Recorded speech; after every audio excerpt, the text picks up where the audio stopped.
আবারও আরসিবির ক্যাপ্টেন হতে চলেছেন বিরাট কোহলি। কোন প্লেয়ারকে দেওয়া হবে সহ অধিনায়কত্ব আইপিএল ইতিহাসের অন্যতম জনপ্রিয় দল হলো রয়্যাল চ্যালেঞ্জার্স ব্যাঙ্গালোর। পাশাপাশি আরসিবি হলো আইপিএলের ইতিহাসে সেই দলগুলির মধ্যে একটি যারা এখনও পর্যন্ত একটিও ট্রফি জিততে পারেননি।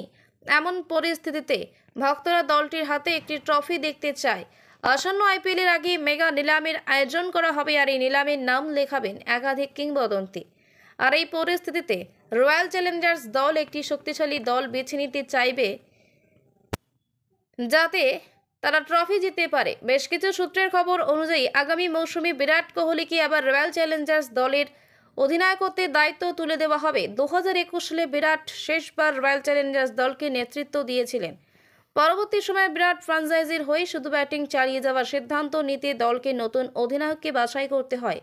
বুকে পাথর রেখে সিদ্ধান্ত, যে কারণে 2022 সালের নিলামে Royal Challengers franchise Faf du প্লেসিসকে তাদের দলে অন্তর্ভুক্ত করে এবং তাকে অধিনায়ক করে। তবে আসন্ন মৌসুমে বদলে যাবে দলের অধিনায়ক। গত কয়েক মৌসুমে দলটি ভালো পারফর্ম করছে না, একই সঙ্গে ডুপ্লেসিসের বয়সও বাড়ছে, তাই ফাফের ভবিষ্যৎ নিয়ে উঠতে শুরু করেছে প্রশ্ন। যদিও ফাফ ব্যাটসম্যান হিসেবে 3 মরশুমে দুর্দান্ত ব্যাটিং করেছিলেন, তাই তাকে কেন কোনো পদে নয় বরং সাধারণ খেলোয়াড় হিসেবে দেখা। আবারও আরসিবির ক্যাপ্টেন হতে চলেছেন বিরাট কোহলি।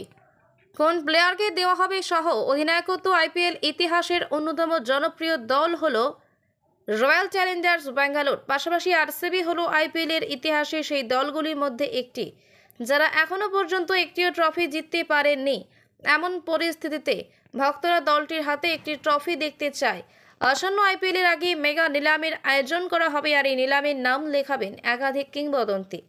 আর এই পরিস্থিতিতে রয়্যাল চ্যালেঞ্জার্স দল একটি শক্তিশালী দল বেছে নিতে চাইবে যাতে তারা ট্রফি জিততে পারে। বেশ কিছু সূত্রের খবর অনুযায়ী আগামী মৌসুমে বিরাট কোহলিকে আবার রয়্যাল চ্যালেঞ্জার্স দলের অধিনায়কত্বের দায়িত্ব তুলে দেওয়া হবে। 2021 সালে বিরাট শেষবার রয়্যাল চ্যালেঞ্জার্স দলকে নেতৃত্ব দিয়েছিলেন। পরবর্তী সময়ে বিরাট ফ্র্যাঞ্চাইজির হয়ে শুধু ব্যাটিং চালিয়ে যাওয়ার সিদ্ধান্ত নিতে দলকে নতুন অধিনায়ককে বাছাই করতে হয়।